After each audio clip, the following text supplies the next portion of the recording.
Bapak-bapak, ibu-ibu sekalian, kawan-kawan semua, kita memulai press conference ini. Pertama-tama kita ucapkan puji syukur kehadiran Allah Subhanahu wa taala atas putusan hari ini yang menurut kami ini memenuhi rasa keadilan.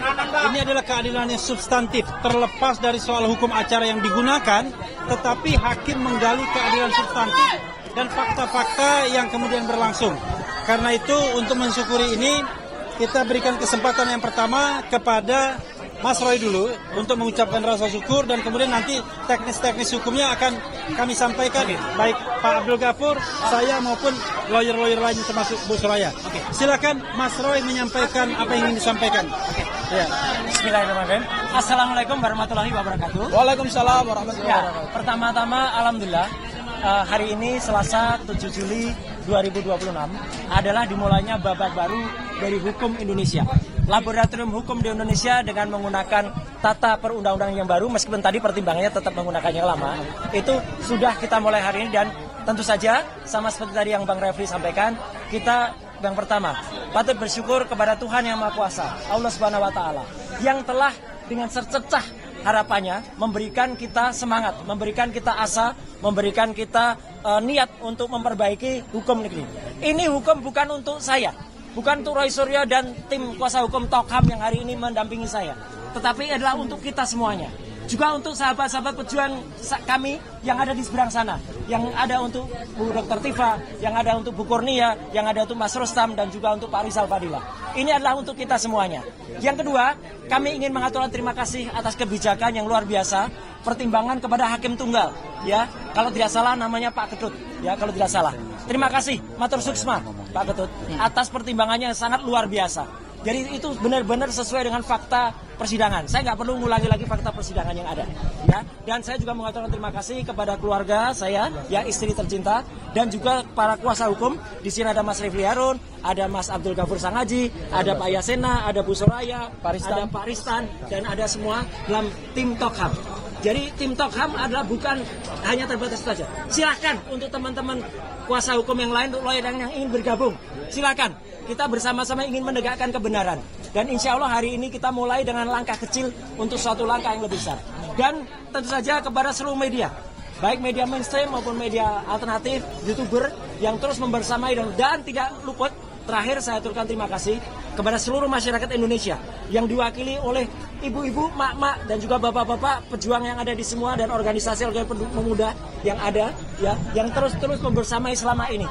Kami tidak akan meninggalkan kalian semua, KNPRI, ARM, Forum Aksi, dan juga yang lain, ya. Kita tetap berjuang bersama.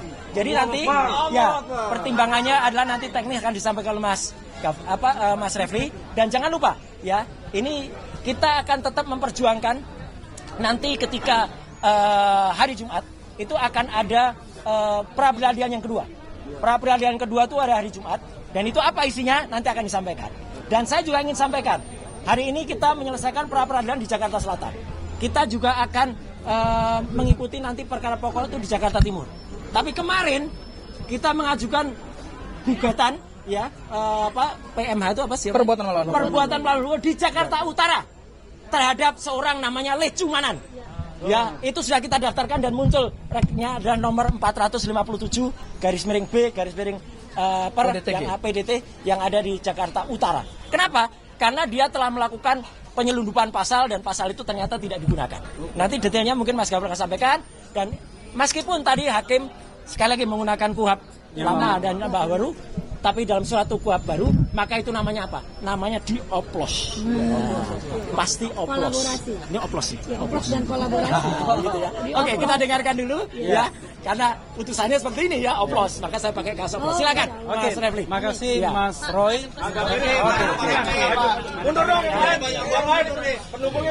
Terima kasih Mas Roy sudah menyampaikan sesuatu hal.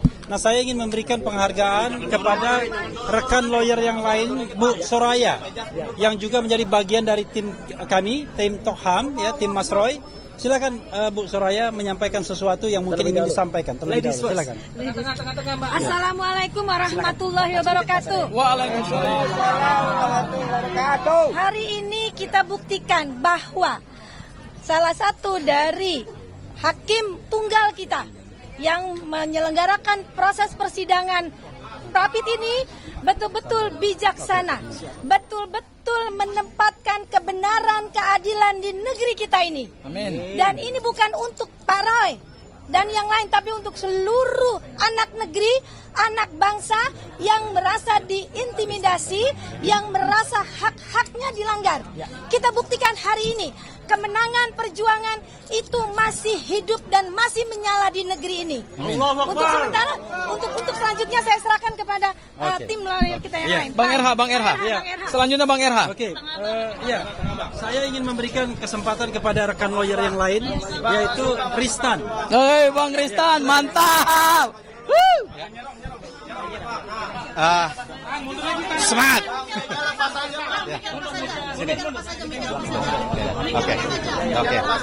Oke. Puji Tuhan, puji syukur hari ini ternyata keadilan itu masih ada di negara kita. Ya. Jadi acara pra peradilan selama 7 hari kita sudah berjalan dengan lancar. Pertama-tama kita mengucapkan kepada hakim tunggal yang melakukan pekerjaannya begitu baik dan lancar, dan ternyata keadilan itu masih ada hingga hari ini. Mudah-mudahan di perkara berikutnya, perkara pokok dan lainnya, ini berjalan dengan baik dan lancar sesuai dengan harapan kita. Ini masih perjuangan kita masih terus, ya, masih panjang. Nah, itu kita doain aja, semoga kedepannya lebih bagus dan berhasil. Amin.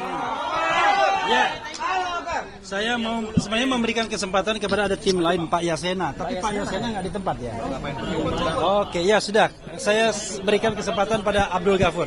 Silakan. Oke. Ya, Mas Roy dan rekan-rekan media yang saya hormati, alhamdulillah putusan pra peradilan hari ini telah menjawab harapan publik bahwa penegakan hukum dalam perkara kasus ijazah palsu mantan Presiden Joko Widodo, dan sekaligus menjawab kebohongan yang selama ini diglorifikasikan oleh pihak sebelah, oleh kubu sebelah, bahwa ternyata adalah perintah penangkapan, penahanan, penggeledahan itu tidak sah secara hukum sehingga patut untuk dinyatakan batal demi hukum. Itu poin yang pertama.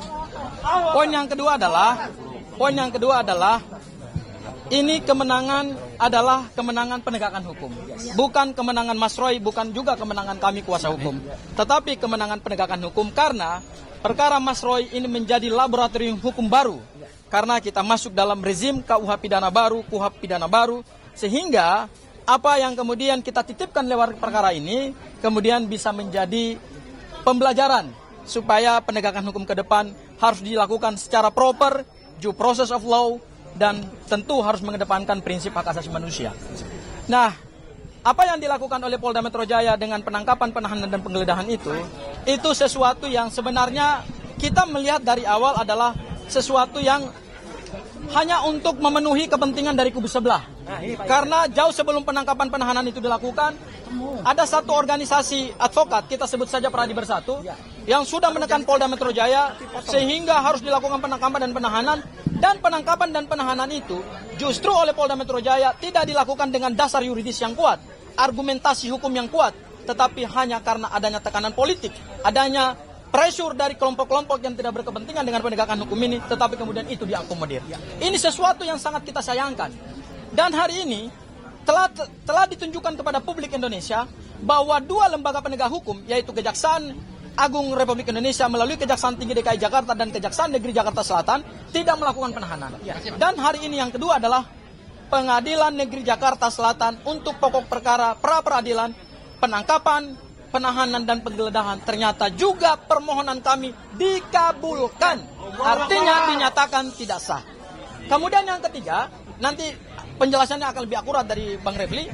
Yang ketiga adalah hari Jumat tanggal 10 Juli 2026 kami sudah akan memulai lagi pra peradilan yang baru untuk menguji pasal 32 Undang-Undang ITE yang menurut kami itu adalah pasal penyeludupan, pasal entertain yang tidak diperkuat dengan bukti-bukti permulaan yang cukup, sehingga nanti kita buktikan dalam pra peradilan apakah dasar penetapan tersangka menggunakan pasal 32 Undang-Undang ITE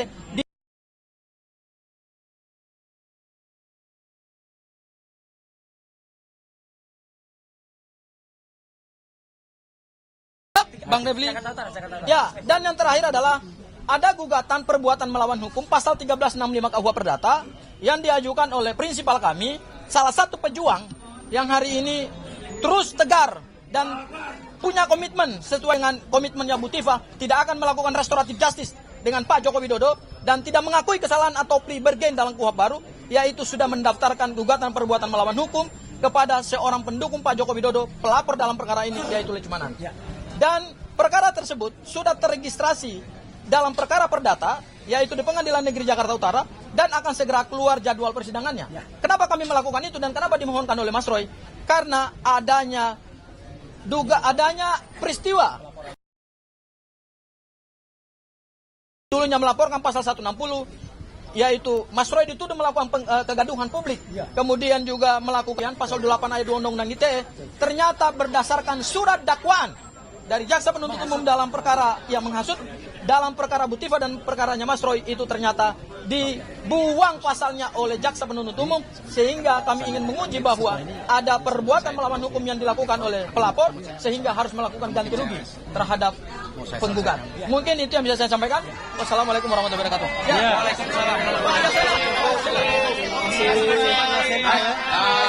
Terima kasih.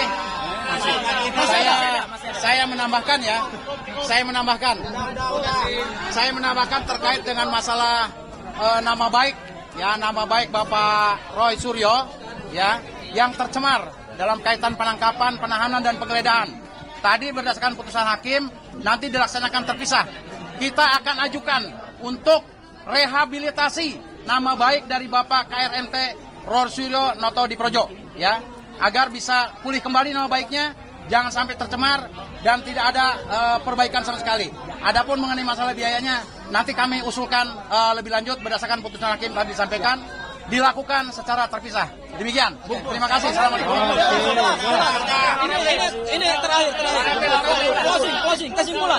Kesimpulan. Sekaligus ini kami perkenalkan beliau adalah koordinator untuk Mas Roy dalam tim Tolham. Beliau koordinatornya. Waduh. Nggak ada pemecatan Bang Refli. Nggak ada. Ya, itu menjawab isu. Ya, kawan-kawan semua, Assalamualaikum warahmatullahi wabarakatuh. Ya, kita patut berbahagia dan berbangga hari ini. Tetapi yang saya ingin garis bawahi, perjuangan kita itu masih panjang. Masih ada nanti Jumat kita memulai pra-peradilan yang baru. Nah, pra-peradilan yang baru ini akan menentukan pokok perkara nanti. Karena kita akan mengajukan pasal 32 ayat 1 yang kami anggap itu adalah pasal selundupan hanya untuk bagaimana bargaining power penyidik bisa menahan suatu waktu baik Mas Roy maupun Dr. Tifa. Karena itu kita akan ajukan, kita berusaha insya Allah rontokkan pasal ini, karena pasal ini paling tidak menurut kami tidak disertai dengan fakta dan peristiwa yang sesungguhnya. Tidak disertai dengan 2 alat bukti yang cukup. Itu perjuangan kita yang harus kita jalani berikutnya dan mohon dukungan. Dan sekali lagi bahwa ini tidak bermaksud untuk menghambat pokok perkara. Karena pra-peradilan ini adalah hak yang diberikan oleh undang-undang kepada tersangka dan terbukti. Ternyata hari ini pra-peradilan itu paling tidak memulihkan harkat Mas Roy bahwa proses penggeledahan, penahanan dan penangkapan dan penahanan itu tidak sah. Dan hakim tadi memastikan bahwa Mas Roy adalah orang yang patuh, orang yang kooperatif, orang yang melakukan wajib lapor sesuai dengan perjanjian dengan penyidik agar tidak ditahan sebanyak 30 kali. Sehingga yang mencederai janji itu bukan Mas Roy, tetapi penyidik sendiri yang menangkap tiba-tiba, yang menahan tiba-tiba tanpa alasan yang bisa dibenarkan. Karena itu hakim secara substantif, ya, secara adil menyatakan bahwa proses rangkaian penggeledahan, penangkapan dan penahanan itu tidak sah. Bagaimana dengan pokok perkara? At any time sesungguhnya kami siap untuk disidangkan pokok perkaranya. Tidak seperti yang dikatakan bahwa Mas Roy mengulur-ulur waktu, tetapi berdasarkan kitab undang-undang hukum acara pidana yang baru, kalau kita mengajukan pra-peradilan dan itu adalah hak kita, sekali lagi hak kita, karena kita ingin berperang tetapi dengan jalan yang jauh lebih mulus. Seandainya pasal-pasal 32 ayat 1, pasal 35 sudah dirontokkan di pra-peradilan, maka kita hanya menghadapi pasal-pasal yang ringan saja. Nah, Ini adalah bagian dari strategi yang mohon kawan-kawan sekalian termasuk lawyer-lawyer yang lain di medan manapun menghargai hak kami untuk memperjuangkan bagaimana strategi ini bisa berjalan dengan baik demi Mas Roy dan tentu demi penegakan hukum itu sendiri. Itu saja yang ingin saya sampaikan. Sekali lagi terima kasih. Wassalamualaikum warahmatullahi wabarakatuh. Terima kasih. Mas Roy, bajunya dong.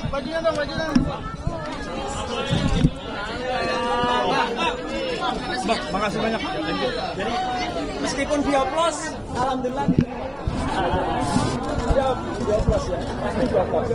Mas Roy, lihat sini Mas Roy. Baru.